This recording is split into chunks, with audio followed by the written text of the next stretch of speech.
कुछ important question देखेंगे class twelfth के लिए। Class twelfth MP board NCERT का जो पैटर्न है उस पे एक क्वेश्चन देखेंगे यहाँ पे। What is the kind of pain and ache that the poet feels. किस तरह का दुख और दर्द है जो कवित्री रहती हैं वो महसूस करते हैं। आंसर है when the poet sees the pale and corpse like face of her mother. Pale का मतलब होता है पीला पड़ जाना या फीका पड़ जाना। उम्र की वजह से जो इंसान का चेहरा होता है धीरे धीरे क्या होता है ढलता चला जाता है, उसको कहते हैं पेल फेस। या कॉप्स, कॉप्स का मतलब यहाँ पे क्या हो रहा है, लाश। तो कवि जब अपनी माँ के चेहरे को देखती हैं तो वो कैसा नज़र आता है उन्हें, बहुत ज़्यादा फीका पीला और लाश की तरह। हर ओल्ड फैमिलियर, फैमिलियर का मतलब होता है परिचित। पेन और एक रिटर्न्स, उनका जो पुराना दर्द होता है वो रिटर्न हो जाता, वापस आता जब अपनी माँ के ऐसे चेहरे को देखती हैं। परहैप्स, शायद। She has entertained this fear since her childhood, हो सकता है शायद वो इस तरह के दर्द से बचपन से ही मनोरंजित हो रही थी। इंटरटेन का मतलब क्या होता है, मनोरंजित होना। Ageing is a natural process, ये तो हम सब जानते हैं। जो उम्र का बढ़ना है, ठीक है, उम्र का ढलना है, वो एक प्राकृतिक घटना है। Time and ageing spare none, जो समय और उम्र का बढ़ना किसी के लिए भी रुकता और थमता नहीं है, ठीक है, ये बचता नहीं है, हमेशा बढ़ता ही रहता है। Time and ageing have not spared the poet's mother and may not spare her as well. जो समय है और उम्र का बढ़ना है ना तो कवित्री की माँ के लिए और ना ही खुद कवित्री के लिए रुका है, वो बढ़ता ही रहता। समय का पहिया कभी नहीं रुकता। With this ageing separation and death become in evitable. इस तरह से जो उम्र का बढ़ना है और उम्र के बढ़ने से जो हम अलग होते हैं, सेपरेशन होता है, उसके बाद मृत्यु होती है, ये क्या है, इनएविटेबल है, मतलब इसे टालने योग्य नहीं है, इसको कोई टाल नहीं सकता। नेक्स्ट क्वेश्चन देखते हैं, ये भी काफ़ी इंपॉर्टेंट है। Why are the young trees described as sprinting. जो नए पेड़ नज़र आते हैं कवित्री ने उसको कैसा वर्णन किया है, स्प्रिंटिंग। स्प्रिंटिंग का मतलब क्या होता है, दौड़ते हुए। स्प्रिंटिंग का मतलब दौड़ते हुए, ठीक है ना। जो पेड़ हैं उनको कवित्री ने क्या बताया है, दौड़ते हुए पेड़। आंसर देखते हैं क्या है। The poet is driving to the Cochin airport. जो कवित्री हैं वो कहाँ जा रही हैं, कोचीन एयरपोर्ट की ओर जा रही हैं। वेन सी लुक्स आउटसाइड, अब जा रही हैं तो कार चलाते हुए जा रही हैं, और कार चलाते हुए जब अपनी खिड़की से बाहर देखती हैं, when she looks outside the young trees seem to be. तो जो नए नए पेड़ हैं, बड़े बड़े पेड़ हैं, उनको कैसे प्रतीत होते हैं, सीम का मतलब प्रतीत होना। Seem to be walking past them, वो उनके पीछे पीछे दौड़ते नजर आते हैं। आपने भी कई बार देखा होगा जब आप कार से या ट्रेन से की खिड़की से देखते हैं कहीं यात्रा करते वक्त, पेड़ लग रहा है कि दौड़ते और चलते नजर आते हैं और हमारे पीछे दौड़ रहे हैं। With the speed of the car they seem to be running fast और स्प्रिंटिंग। इस तरह से कार की स्पीड के वजह से, स्पीड के कारण पेड़ कैसे दिख रहे हैं, बहुत तेज दौड़ते हुए दिख रहे हैं या स्प्रिंटिंग, ठीक है। The poet presents a contrast, यहाँ पे कवित्री क्या कर रही है, कॉन्ट्रास्ट, विरोधाभास प्रस्तुत कर रही हैं। Her dozing old mother and the sprinting young man, एक तो उनकी बूढ़ी माँ जिनकी उम्र ढल रही है, दूसरा उनके जो वो कार से पेड़ देखती हैं वो दौड़ते हुए नजर आते हैं। Why are the young trees described as sprinting, इसका आंसर क्या लिखेंगे आप। द पोएट इज डिसिंगे आगे के। एक क्वेश्चन ये भी है, why has the poet brought in the image of merry children spelling out of their homes. कवि ने उनकी भी छवि क्यों दिखाई है, मैरी चिल्ड्रेन। मैरी चिल्ड्रेन का मतलब बहुत ज़्यादा खुशहाल बच्चे जो अपने घरों से बाहर निकल रहे थे। आंसर इसका, the poet has brought in the image of merry children spelling out of their house या their homes to present a contrast. The married children coming out of their homes in a large number present an image of happiness and spontaneous overflow of life. This image is in stark contrast to the dozing old mother.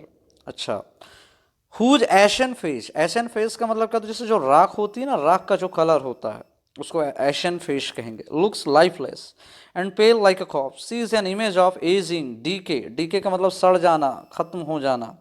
And passivity, passivity का मतलब क्या होता है, नष्ट हो जाना। The contrast of the image, contrast का मतलब होता है विरोधाभास, किसी चीज में विरोध प्रस्तुत करना, अपोजिट जाना, अगेंस्ट जाना। Of the two images enhances the poetic effect. यहाँ पे कौन सा पोएटिक इफेक्ट दिखाया गया है आंसर में, यहाँ पे एक तरफ कवित्री किसको दिखा रही हैं, बच्चे जो अपने घरों से खेलते कूदते मुस्कुराते मैरी चिल्ड्रन नज़र आ रहे हैं। दूसरी उसने तुलना क्या की है, कैसा कॉन्ट्रास्ट किया अपनी माँ से, उनकी माँ के बारे में उन्होंने क्या किया, डोजिंग ओल्ड मदर। ठीक है, एक बूढ़ी, बहुत ज़्यादा बूढ़ी उनकी माँ, जिनका चेहरा कैसे नज़र आ रहा है, राख की तरह नज़र आ रहा, साफ नज़र आ रहा, ढाला सा चेहरा, जिसको वो क्या क्या कह रही हैं, लाइफलेस कह रही हैं, जैसे कि निर्जीव, जिसमें जान ना हो। और क्या कह रही हैं, पेल लाइक कॉप्स। ठीक है, और जो मुर्दा की तरह, लाश की तरह उनका चेहरा पीला पड़ गया है, फीका पड़ गया है ना। तो एक तरफ तो जो छवि है, इमेज है किसकी, बच्चों की, जो खुशहाल बच्चे, मैरिज चिल्ड्रन। दूसरी यहाँ पे किसकी छवि दिखाई है कवित्री ने, अपनी माँ की, जो एजिंग है, डीके हैं, पैसिविटी है। ठीक है, तो यहाँ पे एक खुशहाली है, दूसरी तरफ तकलीफ है। नेक्स्ट क्वेश्चन देखेंगे आप, why has the mother been compare to the late winter's moon. ये मोस्ट इंपॉर्टेंट क्वेश्चन देखेंगे। ये क्वेश्चन है, why has the mother been compare to the late winter's moon. Late winter's moon का मतलब क्या होता है, जो सर्द ऋतुओं में चांद निकलता है, उससे कवित्री ने अपनी माँ की तुलना की है। इसका मतलब क्या है, क्यों ऐसा उन्होंने तुलना की है। लेट विंटर्स मून को बहुत अच्छा नहीं माना जाता है, वो बहुत खुशी का प्रतीक नहीं माना जाता है, दुख तकलीफ का प्रतीक माना जाता है, क्योंकि एक तो वो बहुत ज़्यादा सर्द ऋतु होती है, बहुत ज़्यादा बर्फबारी होती है। ठीक है, और उसमें सारे पेड़ पौधे, प्रकृति बर्फ की सफ़ेद चादर से ढक जाती है, उसके बाद वो चांद निकलता है। तो कवित्री ने अपनी माँ की तुलना लेट विंटर्स मून से क्यों की है, ये यहाँ पे देखेंगे। आंसर है, the poet's mother is 66 year old. ठीक है, जो कवित्री की माँ है वो क्या है, 66 साल की बूढ़ी औरत है। हज श्रंकन एशन फेस, श्रंकन का मतलब होता है सिकुड़ा हुआ, श्रंकन का मीन्स क्या होता है, सिकुड़ा हुआ।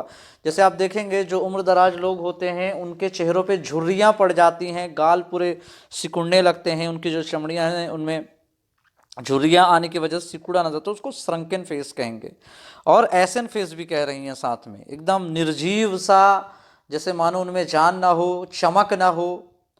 फेस रिसेंबल्स अ कॉप्स, ये सब कैसे लग रहे हैं, जैसे कोई लाश हो। She has lost her shine and strength of youth. अब उनकी जो माँ है, उम्र हो गई है 66 साल, उन्होंने क्या है, उन्होंने अपनी जो चमक है चेहरे की, और जो उनकी ताकत, शक्ति, स्ट्रेंथ।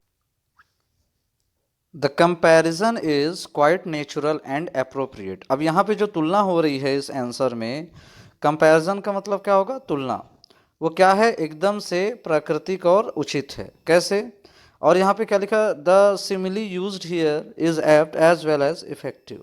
यहाँ पे कौन सा अलंकार यूज किया गया है, उपमा। The next question is, what do the parting words of the, parting का मतलब यहाँ पे क्या हो रहा है, जुदा होना या अलग होना। Parting words of the poet and her smile signify. अब यहाँ पे जब पोएट, जो कवित्री हैं, अपनी माँ से अलग हो रही हैं, उनके शब्द क्या है, और उनके जो मुस्कुराना है उसका मतलब क्या है।